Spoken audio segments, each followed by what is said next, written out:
to Hotel Bar Sessions, the podcast where three philosophers sit down at the end of a long conference day to chop it up at the hotel bar, which, as we all know, is where the real philosophy happens. Welcome back to another episode of Hotel Bar Sessions. I'm Jason Reed, and as usual, I'm joined by hosts Leigh and Leigh Johnson. And this week we are talking about lazy relativism. But before we get to that and how it all depends, let's get everyone's drink orders and rant or raves. So, Rick, what are you having and what are you ranting or raving about? The weather has turned strangely summery here in Chicago, and so I'm going to go with one of my summer standbys. I'm going to have a vodka cranberry juice. And I am raving this week about the celebration for Joni Mitchell's being awarded the Gershwin Prize for Songwriting.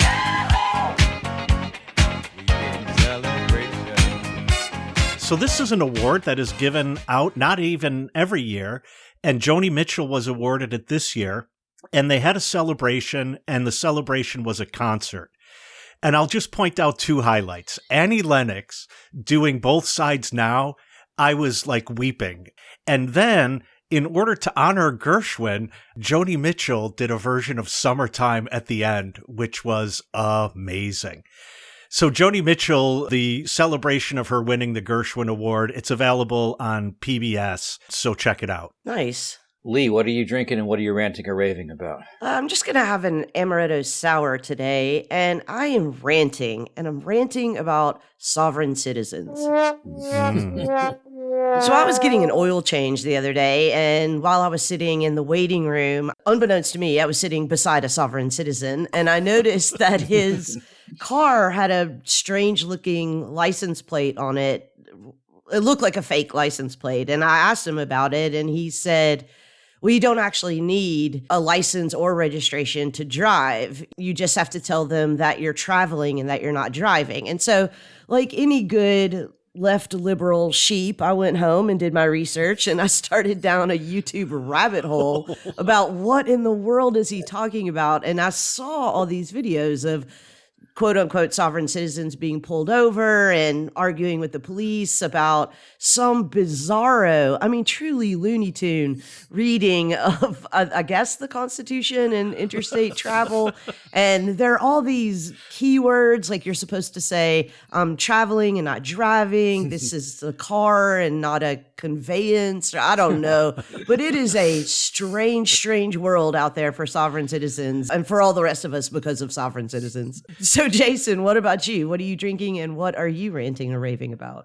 I'm going to have a New York Sour, which is a drink done by Woodford's F&B, kind of walkable distance to my house, although some of my friends argue that it's way too far to be considered walkable. It's a whiskey sour with a little bit of red wine on top, and it floats on top, so you get two drinks for the price of one, plus you get a little chemistry experiment in it. And I am raving this week about nurses.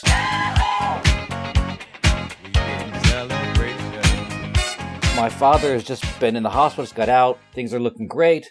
I've been in the hospital a lot, and I really appreciate and see that the real people who do the lion's share work that sustains care at the hospital are the nurses. And they put up with so much.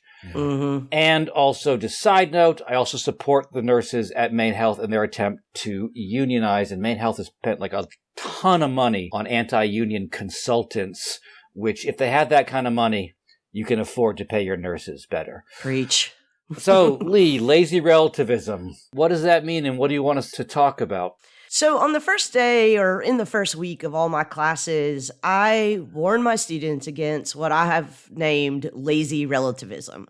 And the example I give is of a very common conversation, which we've all been in or seen, in which two people have been at odds for a while. They suspect they're not really going to come to an agreement on the matter at hand. And so one of them says, yeah, agree to disagree, or everybody has different opinions on this, or worst of all, what's true for you is true for you, and what's true for me is true for me. And it's that last iteration in particular that I think is a very good expression of what I mean by lazy relativism. Obviously, I tell my students, if you think something is true and the other person thinks it's false, you cannot possibly believe that what is true for them is true for them, and also what is true for you is true for you, because that would require you to believe that the same thing is at once both true and false. And, students will sometimes say, well, people can think whatever they want, to which I reply, okay, think a square circle. The point is, of course, that when people repeat this insipid dictum of what's true for you is true for you and what's true for me is true for me, what they're really meaning to communicate, I think, is that this is a hard conversation. It's come to an impasse. I don't want to argue with you about it anymore, but I also don't want to offend you by appearing disrespectful. So today, I'd like to talk about why lazy relativism seems to be the go-to disposition for so many when encountering a disagreement. What exactly is lazy about it? Why you really can't think a square circle? And finally, whether or not there are non-lazy forms of relativism.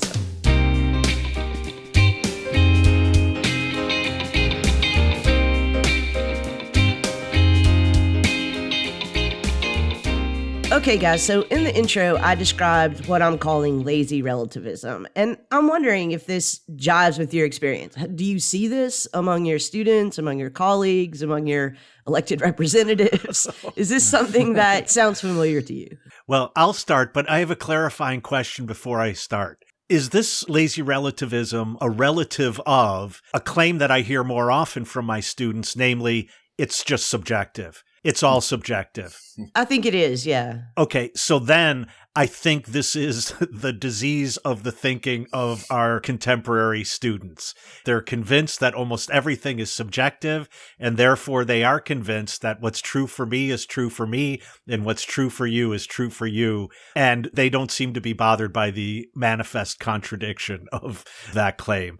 So yeah, I think it just seems to me like the baseline position of students coming into class. Yeah, on that note, I don't really see it as a point arrived at after some difficulty, as you suggested. I see it like almost preemptive. People start there. And I've noticed it not just about like moral issues or issues of truth, but like one of the other things I've noticed a lot recently is students really reacting strongly to the idea that one can have an interpretation of like a work of art. Let's say, for example, when we did our show last season about Casablanca, and we talked about Casablanca being read as kind of this allegory of the U.S. involvement in World War II. Rick becomes sort of an isolationist figure. These sort of things where you just say that this is how this film has been read. Students really react like, who's to say it means that? It could mean a million different things. It could mean something else to someone else. We're like, yes, but the idea that there's an interpretation that is predicated on what the text says that could be established seems like a very alien idea. And instead we get this idea that everything could mean anything to anyone, which seems hard because not everything is everything. It just seems strange that people throw up their hands almost immediately that you can't say what anything means. Because to say what anything means is in some sense oppressive to the possible interpretations that must be acknowledged even before they've been uttered. That's the strange thing about it. Even before someone has put forward a different interpretation, we have to respect them even if they don't exist, even in their hypothetical existence. So before we go too far down the path of grumpy old fart professors dunking on students, I do want to say from my perspective, this is not isolated to students, that I see this with everyone across the spectrum. And I think this is I agree with Rick that this is the kind of plague of our time. But again, I don't think it's limited to students. Let me ask you this.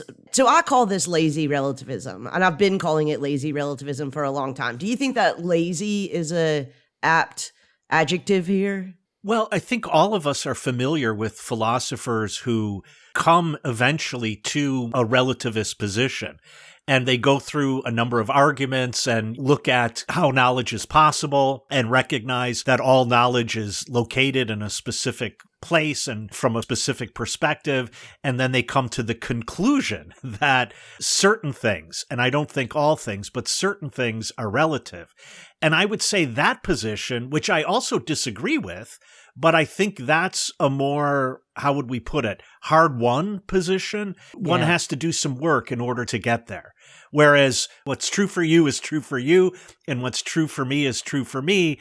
That, I think Jason is right, is a kind of preemptive. Like, there's no possibility to decide this, and the decision itself is oppressive. I mean, part of the reason that I call it lazy relativism is because I think the people who adopt this disposition don't want to do the work for that hard-won relativism that you just mentioned. So my intuition is that the people who adopt this position don't actually believe it. I don't think that they really believe that everything is subjective, including their own positions, including truths or value judgments that they're stating. And so the lazy part of it is, I don't want to argue about it. I don't want to have to do the work of defending my position. Yeah, and on that point, and going beyond complaining about students, Eric Hayet in his book Humanist Reason talks about this even happening amongst scholars in the humanities.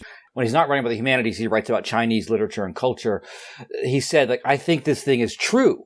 And some friend of his who read this says, like, do you really want to say that? Do you really want to say this thing is true? And I think there is a certain, like, let 1,000 flowers bloom on the part of some even scholars. Like, I can say my thing, you say your thing. We both agree it's kind of interesting. And we never want to get into the argument about who's right and wrong. So I do think there's a certain sense in which even people producing knowledge in the humanities. And I think it's worth bringing up the humanities here because I think the idea that's underlying this kind of relativism, or this, as Rick said, everything's subjective, is this hard and fast distinction between there are things that are measurable, quantifiable, and those things are true and objective. And then there's the whole realm of mushy kind of stuff over here in the humanities where it's all just different opinions and so on. Welcome to our soup. And underlying this, of course, is another idea, which is that any attempt to insist on something being true in this context or to argue for something could only be understood as a kind of bias or a kind of indoctrination. That there is a sense that the world of objective truth is quantifiable, and in the world of human culture, or in the world where people are not measuring things but writing and arguing about things, any attempt to say something is true can only be understood as an attempt to indoctrinate people. I was a big fan of the TV series The Good Wife. And there was a judge, a federal judge, who was a recurring character on that show, who would insist that every lawyer in her courtroom would end any claim they made by saying, in my opinion. And so Christine Baranski's character, I can't think of what her name was on the show, but she would push this to like crazy extremes, where she would say, like, the first sentence of the First Amendment is Congress shall make no laws, in my opinion. And I mean, that shows the ridiculousness of it. I mean, the First Amendment does say that, or it doesn't. But I wanted to tease out another thread of your point. And Leigh, I think you pointed to this earlier, and that is the avoidance of argument. And I'd like to hear what you both think. I feel that our students think like disagreement is a sign of failure, it's uncomfortable, and we should avoid disagreement at all costs. I completely agree. One of the things that I say in my classes often is that it's very important that we recognize that disagreement all by itself does not constitute disrespect. You can respectfully disagree, and you can disrespectfully agree. So those are not the same things. But I completely agree with both of you that there is this assumption that to express a point of view and to say that it's good or right or true or whatever is to, in some way, manifest a bias that is, by being biased, disrespecting anything opposite to that point of view. And therefore, and this gets into the kind of culture war arguments of our current time, shut down any other expression of any other kind of point of view. And I think that that's just a fundamental misunderstanding of how disagreement about values happens. Right. And it's a misunderstanding of something that happens in our normal everyday lives that doesn't really freak us out. So like if three of us are ordering a pizza and one of you says, oh, I want mushrooms on it, and I say, I don't really like mushrooms, we understand that we have different positions here. And, you might be able to argue with me and to a certain extent, like, is it a texture thing? Because here at this restaurant, they do this with the mushrooms and they're not slimy or, whatever. And we could talk about that. And so in many ways, we're used to having certain kinds of disagreements. It's just that now I wonder if we're still in the situation where we have to avoid the conversations about the big three: religion, politics, and, sex. Right. Yeah, I think that it is about avoiding those tough conversations too, which, leads me to the, I think, obvious question: what are the dangers of this? What are the dangers of not having these conversations? Or having them, but they lead to, well, that's what you think and I think something else, and let's call the whole thing off. Yeah, which I think is not having a conversation. I think it's just two soliloquies happening beside each other. But isn't the result of that? Because we have to make some decisions about some things, right? So like if the city of Chicago goes bankrupt, someone has to make some decisions about what to do about it and how we're going to provide goods and services and so on, even if that decision is we're not going to do it anymore. And if we say, well, this is my opinion and you have yours and all of them are equal, then the one with the most power is always going to win that conversation. Yeah. I think it's occurring to me now that we're also leaving out another deployment of this to avoid conversation, which is what we saw when Trump said there are good people on both sides. That was a way of not having the conversation about the bad people on one side. Right. I mean, I think the real danger is that this notion that we should respect all opinions about all things makes it impossible to say that some things are really right and some things are really wrong, or it makes any attempt to do that appear to be a power move rather than something that is in some sense grounded on some kind of evidence. It really excludes the idea that there is, something that I talk about in this class I teach on the humanities, that, there is such a thing as evidence in the humanities. The text says this, right, and there's room for reading this in multiple different ways, especially this, because it's a shifter and it, refers to whatever is, as Hegel pointed out, refers to whatever I'm pointing out at the moment. But anyways, the point being, there's room, but there's not infinite room. There are possibilities, but they're not all possibilities. And I think that if you exclude that view, if you exclude the idea that there are limitations of what can be said and what can be demonstrated, then the default position is that the only way to assert different interpretive possibilities is by power.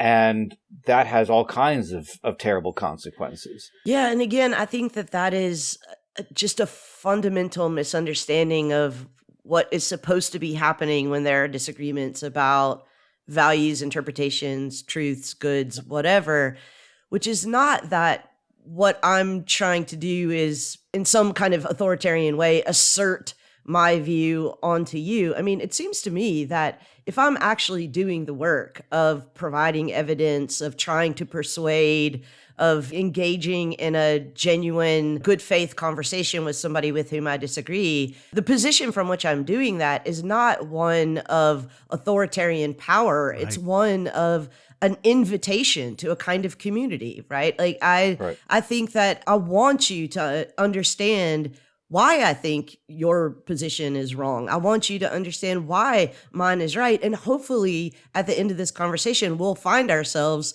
in a kind of communal agreement on one side or the other. Right. And I think this is the reason why the 20th century German philosopher Hannah Arendt points to Socrates as a kind of philosophical model, because what she says is that Socrates goes out in the public. He goes to the marketplace and he hears someone say, I know what the good is. And he says, oh, really? Well, so then tell me. And they have a conversation about this, and they do it in public. And Socrates provides arguments and demands that you provide arguments. And the hope is that we could come to some agreement on what the good is, because This is required in order for us to be a community, in order for us to provide for our own community, and so on. I think you're right, Leigh, in that the opposite of this is a situation in which, again, to point to Donald Trump, to say that his inauguration had the largest audience of any inauguration ever, which is clearly false. And he knows that it's clearly false, shows that for him, the truth is a power play. I can force this to be true. And he can only force it to be true if the rest of us are like, well, truth is relative. What's true for you is true for you, and what's true for me is true for me. Yeah, and once you open that door, it's not very far till we're like, JFK is still alive and Hillary Clinton is drinking blood and, Right. the deep state are all lizard people. JFK Jr., just to be clear on the true facts. In my opinion.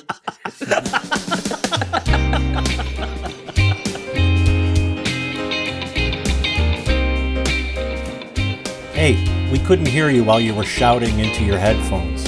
So if you have feedback or suggestions for future topics, or if you just want to pick a fight with one of our co-hosts, or in fact all of us, just visit us at www.hotelbarpodcast.com and click on the interactive page.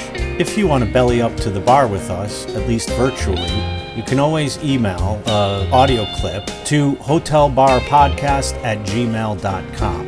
If it's interesting, we're going to steal it from you. If it's not, we'll send you our Venmo handles and you can virtually buy us a drink.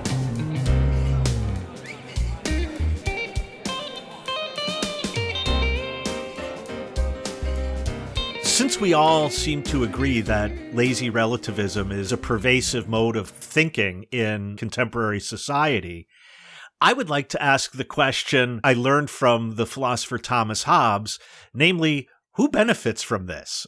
When you start looking for who benefits, then you can find out where this started, who's responsible for this. And so let me ask you both, who's to blame for this and who benefits from this? One thing in the blame issue that I think is worth bringing up in this conversation is the flip side to me of lazy relativism is people arguing about things that truly are subjective matters of opinion. Like people arguing about whether or not they enjoyed a movie or whether or not they like X. Like these are things, I'm not much of a Kantian at all, but I think Kant was right about aesthetic judgments. They feel universalizable. They feel like they should be true, but they just simply aren't. As Kant would say, it seems like you don't want to say like, I really like that. You want to say that was really good. Right. And you want to put it in the universal idiom. But at the end of the day, you can't really make the case conceptually why it was good and why it was something more than you just liking it. And so I see a strange conflation about the things that are arguable and the things that are not arguable. Like there's like a meme that, or not a meme, but a recurring sort of tweet or something about like, if we're talking difference of opinion in terms of things like how do you like your coffee, then yes, sure, agree to disagree. But if you're talking about whether or not someone qualifies as a person worthy of respect, then no. Right. And it seems to me that partly what's happening, especially in the sort of social media version of this, is a complete breakdown of the things that are actually, I will use the word, subjective, as they say, and the things that go beyond that. And I think that the tendency to conflate the two leads to, in part, the laziness of the relativism, that if you're arguing about everything, then you just want to opt out of arguing about anything, really. Yeah, so in my opinion, I would put the blame in three somewhat obvious places: the government, the university, and technology. And sort of hearkening back to our conversation about The Conversation, the film The Conversation, I do think we can see this kind of starting in the Vietnam Watergate era, this kind of larger mistrust about what authority figures are telling us, whether or not things are actually the way that they're being said they are, et cetera. And it's only gotten worse since then as more money has gotten into politics and politics has gotten more savvy with its manipulations of truth. I do think the universities are to blame for this as well, and not in a necessarily bad blame way, but it started there, right? I mean, we've had major revolutions in science, in physics, in mathematics. There's been an influx in the last 40 or 50 years of women and queer people and people of color into the universities, introducing real challenges to long accepted truths and long accepted readings. And I don't think that we've done the accompanying work of teaching students how to deal with competing interpretations and competing accounts of things. So I think that there's, that kind of source too. But also, finally, technology has also advanced. I mean, we've got ChatGPT now, we've got deep fakes. I mean, there are good reasons not to trust what your own eyes and ears say and, what you read. And, ChatGPT makes up sources. Deep fakes show us things and let us hear things that are not real and look verifiable. So I think there are a lot of things to blame for this. I would add, Leigh, to your three, a fourth, namely capitalism, and in a very particular way. Because if I think about what are the consequences of me and all of us in general thinking that everything is relative, I think that's a great position for me to take as a consumer, or it's a position that when I take it, I'm a very good consumer. I could be moved from one day to another, from Nike to Adidas, from cornflakes to Fruit Loops, and that there are no standards, or all standards are unique to each individual, is exactly the same way we feel about ourselves as consumers. And I remember just maybe 10 years ago, my mom and I were in Walmart, and she had this experience that many people do, namely, do we really need so many waffle irons? Like, just give me the best one.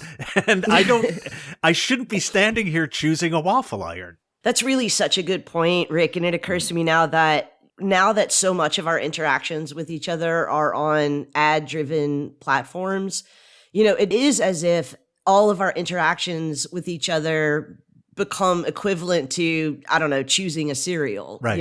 It's just, so where we get our news is also where everything else is advertised, and it all kind of just sort of blends into the same beige relativist muck, Yeah, I mean, I agree in the sense that, when Marx says at the beginning of Capital, capital confronts us as an immense accumulation of commodities. One of the things about a commodity is that all commodities have use value, the particular thing you use them for. They all have exchange value. And the way in which radically different things can all cost $20. It can be a shirt, it can be gasoline, it can be a meal, it can be a book espousing this or that view, all $20. They're all rendered equivalent. In some sense, it's capital that says before anyone else, oh, it's all relative. Right. And the relative is the particular use value, particular consumer thing. But I think the other thing about the capital part of this, which I think is useful to bring up, is that since we're talking about the classroom, we're talking about the university, there is an attempt in a classroom to come up with a different standard to evaluate claims other than their price on the market, right? And there's an attempt to evaluate that is not the one we're used to. And we're used to this sort of leveling out evaluation performed by capital when it's just its price on the market. And, there are only two different values in capital. There's the exchange value that everything sort of costs, and there's your own particular unique, what commodities you want, what style you want it in. And so to some extent, that interchange of sort of exchangeability and particularity is then sort of translated into everything. And I think that one of the things that we're trying to do when we talk about philosophy, talk about literature, whatever the case may be, is try to say that there are other ways that things can be evaluated beyond their price and beyond what they mean to you individually. And those other ways are important because, as Rick was saying earlier with Socrates, they are what makes us have a society, right? Having some sense of what the truth is beyond a subjective opinion and what the good or right or justice is beyond one's own particular take is what makes it possible for us to live together as something other than consumers. And I think one of the positive movements that Leigh pointed out belongs to the university in general, and maybe to the humanities most of all, is the recognition that we used to have a set of universal truths and universal values that once the university opened itself to as Leigh said, queer folk, people of color, people from other cultures, other languages, and so on, we began to realize that what we thought were universal truths were actually just particular truths masquerading as universal truths. What's true for me as a white man was masquerading as what's true in general. And so there have been really important moves away from that. And so I think it's really difficult, and maybe we haven't done a good job of showing that once you begin to show that values change, norms change, and maybe even truths change, that that's not the same as what we're calling lazy relativism. And also, that doesn't mean that we leave the contestation of truth and contestation of values, the contestation of norms. This is just to tease out a little bit Leigh's claim about the role of the university in bringing about or opening the door to a lazy relativism, and that we have some more work to do to close that door a little bit behind us. So let's talk a little bit about that work to do, because all three of us have now said, like, we haven't done a good job of preparing people for the landscape that we're in now. And Jason just said there are other ways to evaluate things. There are other standards or measures by which we can have these conversations. Rick, you just said the same thing. So for the benefit of our listeners, why don't we explain what those are? Jason? Well, I think the starting point there is, we've been talking about relative, but relative to what? Right. And I think that to some extent, the relativist position, and I think I'm agreeing with Rick here, like, it's a good starting point. Like, if the choice was between sort of the assertion of a universalistic position, that there are these things that are true for everyone, versus there are these things that are true to different people, it seems to me that one of the things that is useful in sort of moving beyond the relativist position is to ask the question, if, say, at a particular point in time, this view was held by a large number of people, and then it was changed later and was challenged and shifted, now different people think a different thing, then to ask what else was going on, what were the conditions that made such a thing relative. I mean, the problem with the subjective thing, and everything is subjective, is it stops at a place that should be a point of discussion. Like, what is subjectivity? What produces subjectivity? What makes it so people feel like they have a particular position or are able to evaluate things in a particular way? So I do think that relativist thought, so there's like a line from Lenin that I can't remember, that like relativist thought is the beginning of historical thought. And I think that it's that next step that has to be done. It's a difficult step because it involves ultimately recognizing that history includes us and that we are viewing things from a particular place in time. And that's a hard thing to do. That's a very sort of like Baron Munchausen, pull yourself up, be able to see the ground from which you speak. But that is the sort of antidote to this kind of thinking, recognizing that we are, in our positions, are relative to something. And that's something I'm just going to call history in this case. And that's a big word, but it's doing a lot of work, but it has to do with the conditions of our perspective. See, but there, Jason, I think you just put your finger on what I would say is the most important step we need to take. And I think we in the university have taken it, but maybe done a bad job of explaining it. Because when you first said that we should avoid the notion that there's something that's true universally, I thought, well, but wait a second, there are some things that are true universally. Like, for example, gravity on the Earth is a force that accelerates at 32 feet per second per second.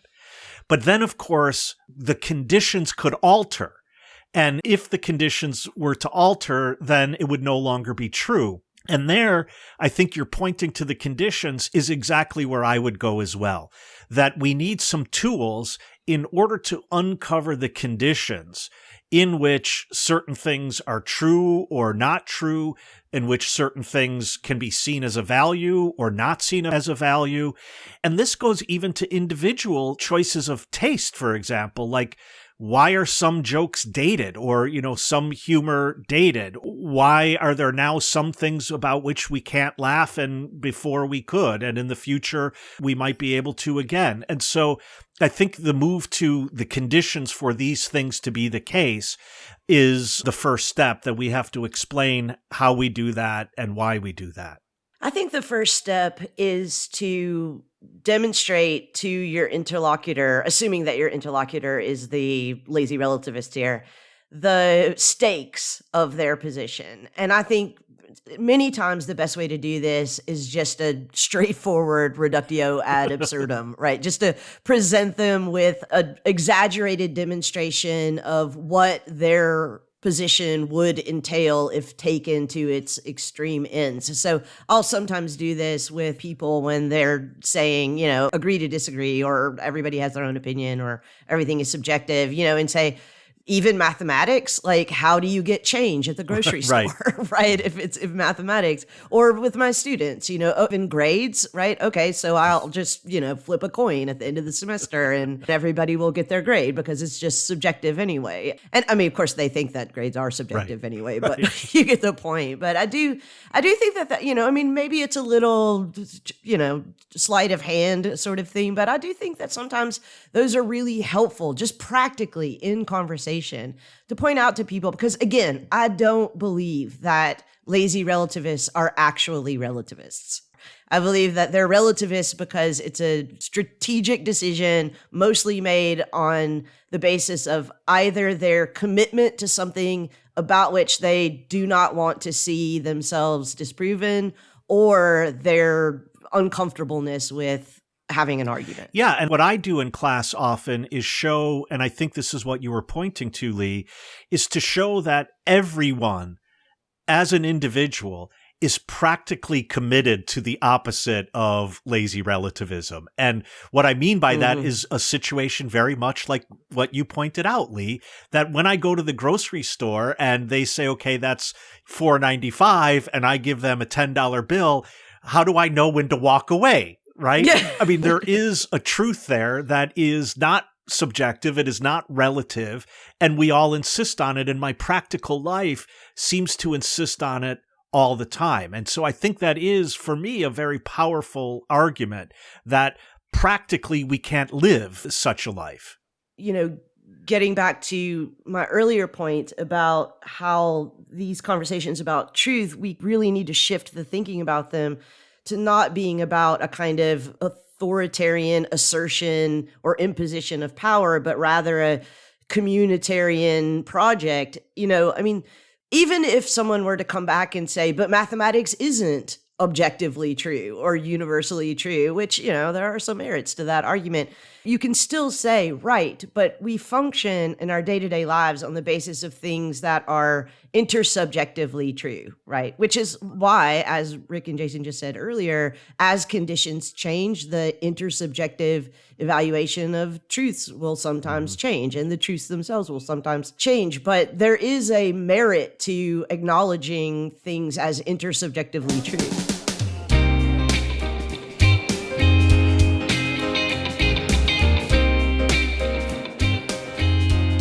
Listeners, we've got 3 quick asks from your hosts here at Hotel Bar Sessions.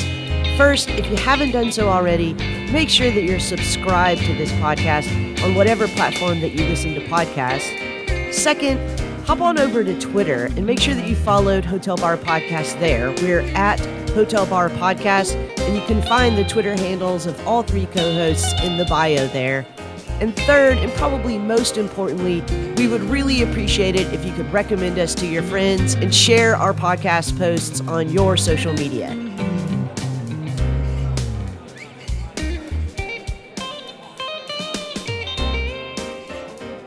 The discussion in the last segment led me to think about one of my former professors, Richard Bernstein, who grew out of the tradition of philosophy known as pragmatism. And pragmatism is a tradition, like the word pragmatic might lead you to believe, that wanted to think about these questions about what truth is and what we should value and so on in terms of what it is we're trying to do scientifically, in our everyday lives, politically, socially, and so on. And this led Bernstein to develop what he called, and this is a jargon-filled label, committed fallibilistic pragmatism. What he meant by that is, first we have a commitment, right? I want to find out what's true. I want to find out what's best. And in order to do this, I come to you and I'm like, hey, do you think we should raise taxes in order to, solve our economic problem? And I might have a position on that I begin with.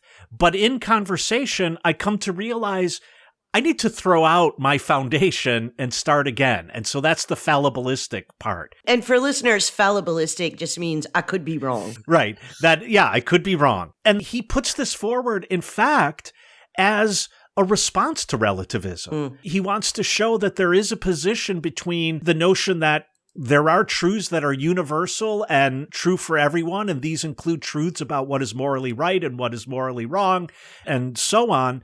That would be what he calls objectivism, and then relativism on the other side. And so he puts forward this notion that, in fact, we do come closer and closer to something like a truth in these kinds of working out together what it is we know, what it is we think, and what it is we want. And on that point, another famous pragmatist philosopher, Richard Rorty, wrote an essay in 1980. It's titled Pragmatism, Relativism, and Irrationalism. I'm just going to quote a passage from it. He says, quote, "What people call relativism is the view that every belief on a certain topic, or perhaps about any topic, is as good as every other, and no one holds this view. Except for the occasional cooperative freshman, one cannot find anybody who says that two incompatible positions on an important topic are equally good. The philosophers who get called relativists are those who say that the grounds for choosing between such opinions are less algorithmic than had been thought." Now, I think, again, this is about an emphasis on making the argument for positions that are not universally infallibly true, but for which there are good reasons to prefer one over the other. But that puts a lot of pressure on what counts as good reasons. And I think philosophically, well, what do you mean by good reasons? God damn it. And I would say, I think there is an answer to that. I could tell you what I think I mean by good reasons, and then you could try to convince me that what I in fact think are good reasons are not good reasons. And so it's sort of conversation and struggle committed to the truth all the way down. I have to be committed to truth, but I don't have to be committed to this truth. Yeah, and this is the danger with preempting that discussion with lazy relativism by saying, I won't hear reasons. And there's a difference between a long regress and an infinite regress. Like, just because it's going to take time to work out the conditions for the conditions, the reasons for the reasons, doesn't mean that there are none or that it's simply irresolvable. I was struck by what you said earlier, Rick, in terms of this idea, which has come up in a lot of our discussions of this, of like some sense of a common something, right? We're engaged in this in a common way. And I think this is one of the things, to go back to something you said earlier, Rick, about who benefits from this. And I think one of the things that is worth talking about, I feel like, in my opinion, about in this conversation is that when you lose that common something, like when people talk about agreeing to disagree about politics or having some respect for diversity of opinions, and I think that is true when people are agreed, like, what is the best way to produce a society that is equal and just to everyone? And people have different ways of thinking how that should be done, what things you should focus on. And in that sense, I think, like, okay, there should be room for some diversity there.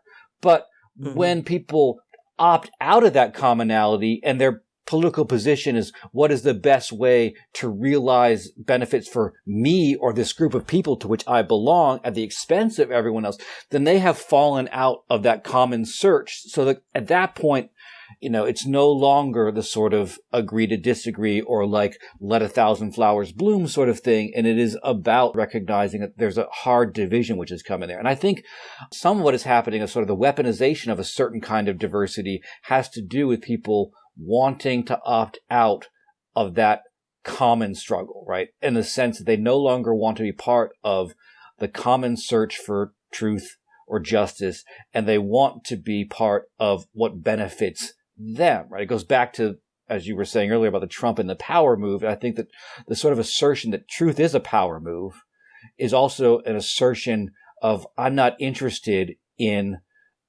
the common ground we might share. I'm only interested in what works for me. Mm.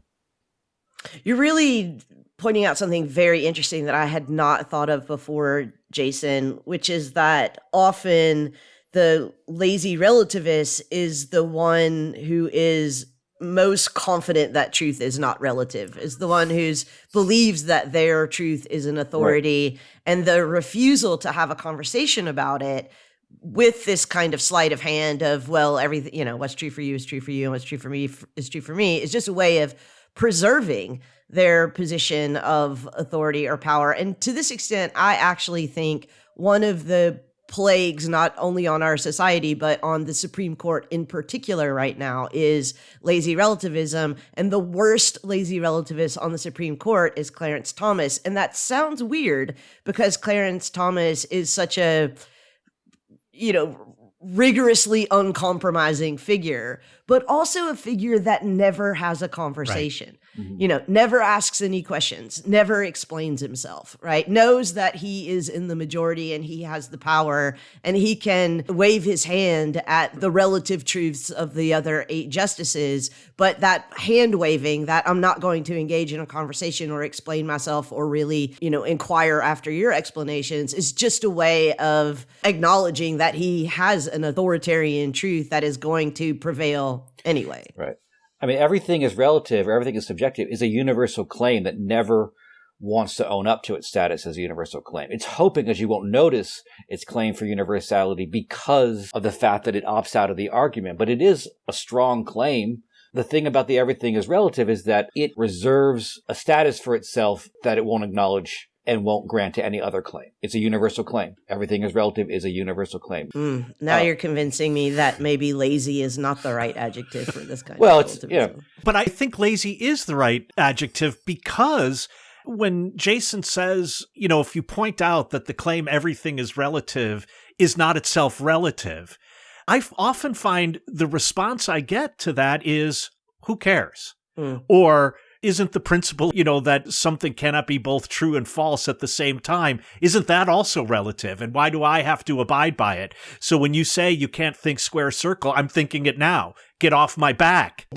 And so what I find scary in the pervasiveness of lazy relativism is it leads to the evacuation of thought itself.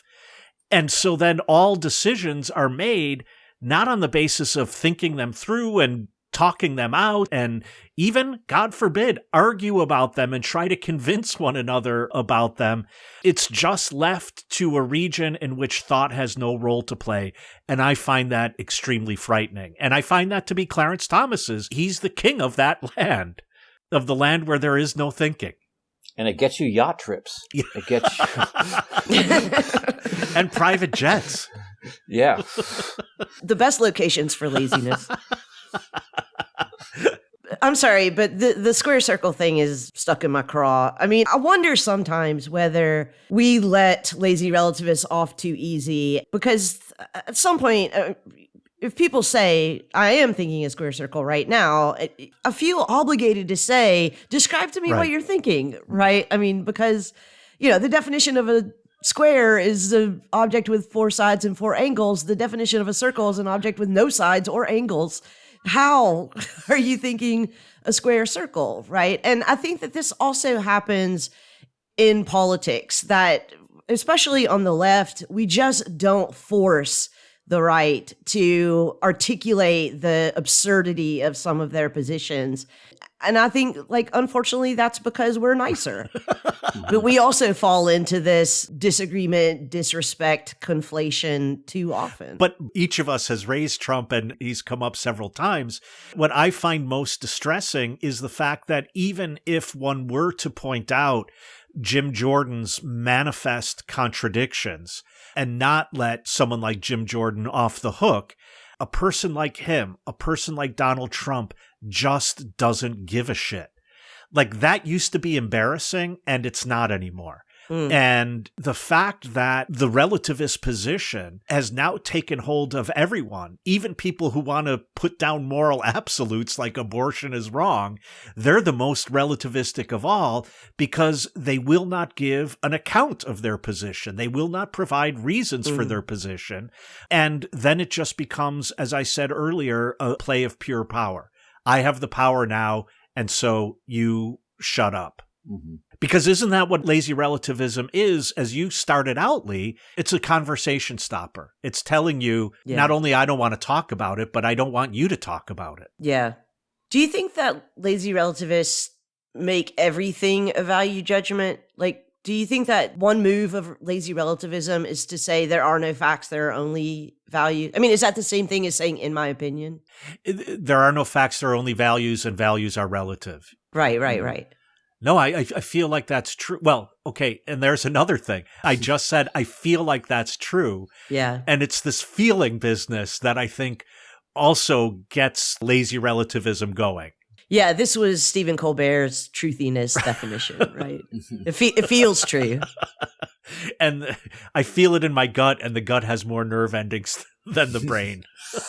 Yeah, right.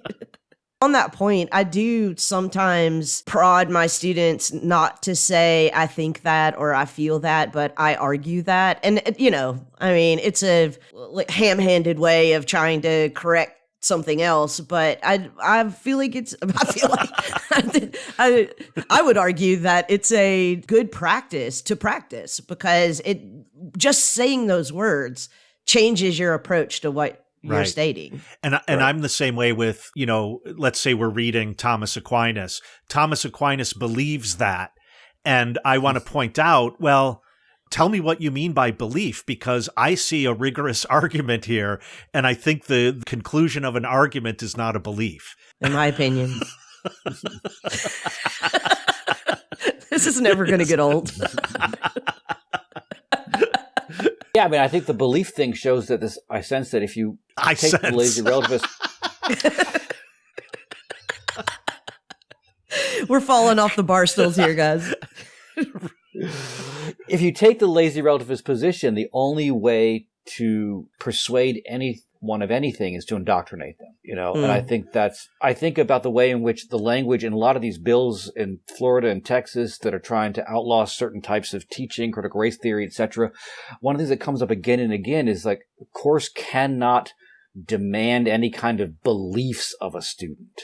And to me, it seems very strange. I'm like, why would I don't care what anyone believes in my class. Right. It's, that's not what philosophy is about. But that's exactly the strategy that these right-wing student groups and the big money that's backing them, that's exactly the strategy that they use, is to say, I'm in this class, I have a liberal professor, he's not allowing or she's not allowing me to believe what I want to believe, to hold the truths that I want to hold. And weirdly, what those organizations are in fact doing is not allowing the professor to do their job, not allowing the professor to present views that, have merit. Right.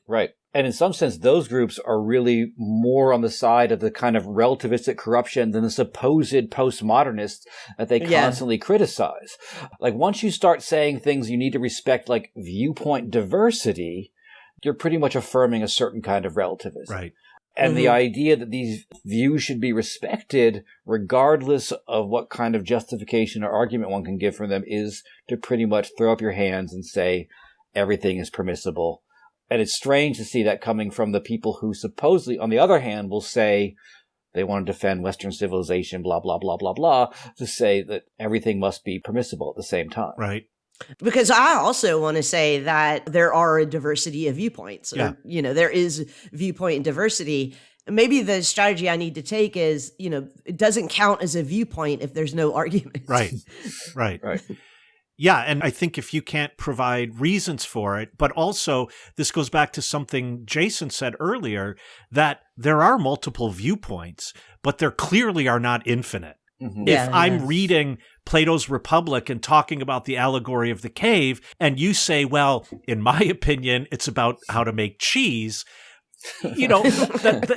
No, I'm sorry. And there I go back to my old adage that opinions are like buttholes. Oh, everyone has one, and almost all of them stink. And then Tucker Carlson will have a special on Fox News tonight that's like, DePaul professor who frequently uses butthole refuses students. And Tucker, I frequently use it in many ways. Oh, no.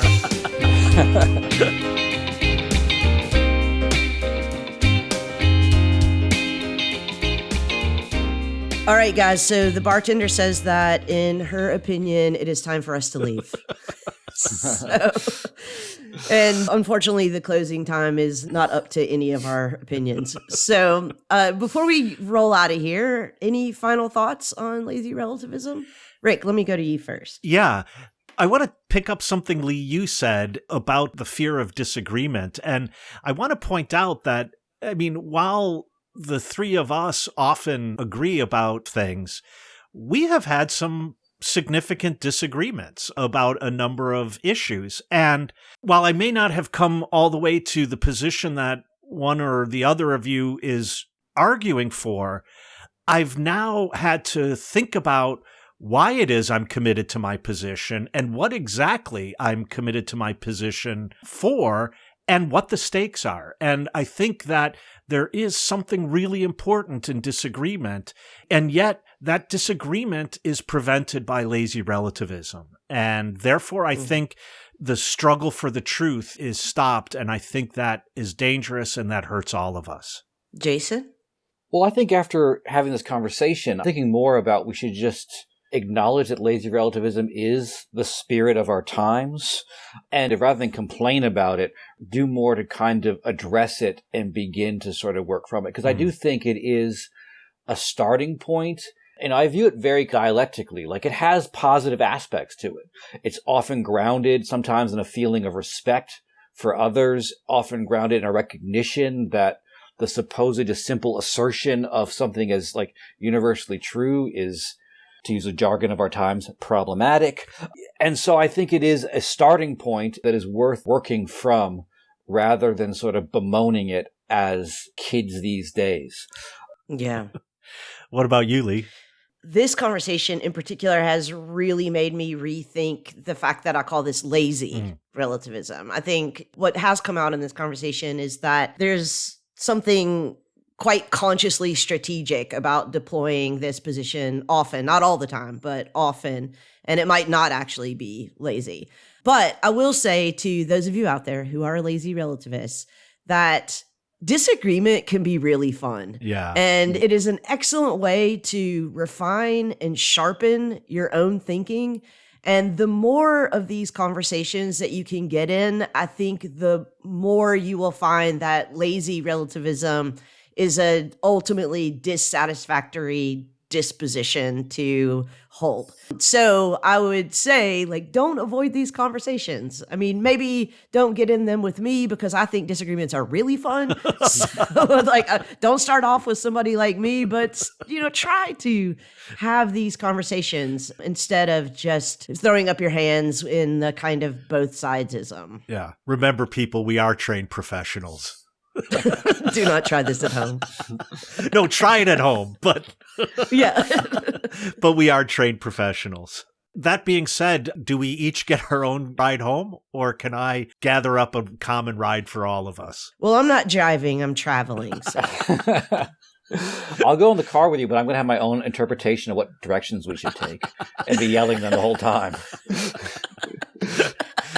Speaking of different values, we also have a Patreon page that you can donate some money to, which we will calculate according to the universal intersubjectively agreed upon definition of numbers. So please do visit our Patreon page at patreon.com/hotelsparsessions where you can support this podcast. Yeah, our web host keeps denying our claim that, in our opinion, we've already paid.